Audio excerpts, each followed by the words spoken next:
Leaders Like Us, Bayard Rustin. The March on Washington. Think of a time when something seemed unfair. How did you feel? What did you do? Bayard Rustin knew about working to fix unfair things. On August 28, 1963, daylight stretched across the city. Engines roared and horns honked. The people of Washington, D.C. were starting a new day. But Bayard Rustin was already hard at work. He had spent months planning the March on Washington for jobs and freedom. The big day was finally here. The clock ticked. Bayard was worried. What if people did not come? He did not worry for long. Hundreds of thousands of people were ready to protest. Black and white people walked arm in arm. They were tired of discrimination in America. That day at the event, Dr. Martin Luther King Jr. gave his famous "I Have a Dream" speech. His speech gave many African Americans hope. Becoming an activist. Bayard Rustin was born in 1912. Slavery had been against the law for 47 years, but Black people were still not treated as equal to white people. Bayard's grandparents, Jennifer and Julia Rustin, were activists for equal rights. He learned from them. Hotels near Bayards Family did not let African American people stay there. Jennifer and Julia Rustin let visiting leaders stay with them instead. The visitors were part of the civil rights movement. Bayard met these leaders and learned from them too. Famous guests. The Rustin family had some famous guests when Bayard was young. The activists W.E.B. Du Bois and James Weldon Johnson came to visit many times.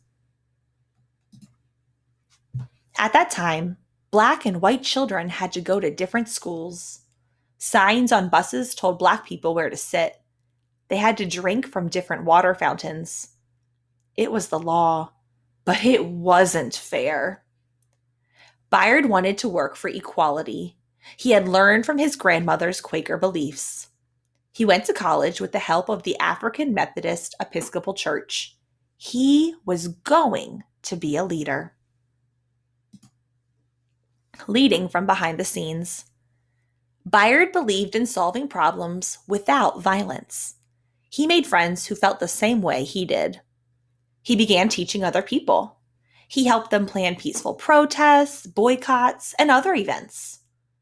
Between the 1940s and 1970s, Black people marched, boycotted, went to jail, and died for equal rights. A peaceful life. Bayard learned about being nonviolent from Mahatma Gandhi. He was a lawyer and activist in India. He believed in fixing problems with peace. Bayard Rustin had a special place in the civil rights movement.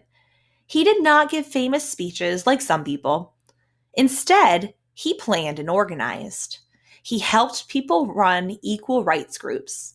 He showed them how to fight unfair laws without being violent. Some people treated Bayard unfairly because he was gay, but this did not stop him. The police arrested Bayard several times for his protests, but he did not quit. Bayard helped organize the March on Washington for Jobs and Freedom. It was the biggest march he had ever worked on. Bayard was an important leader on that important day. He helped make big changes for the civil rights movement and for the United States. Bayard's work did not end once the March on Washington was over. He continued to work hard, organize, and lead, all from behind the scenes. Bayard believed that nonviolent work for equality could change the world. He proved that there are many ways to be an important leader and make a difference. And here, friends, we see a famous quote from Bayard Rustin that states, "We need in every community a group of angelic troublemakers."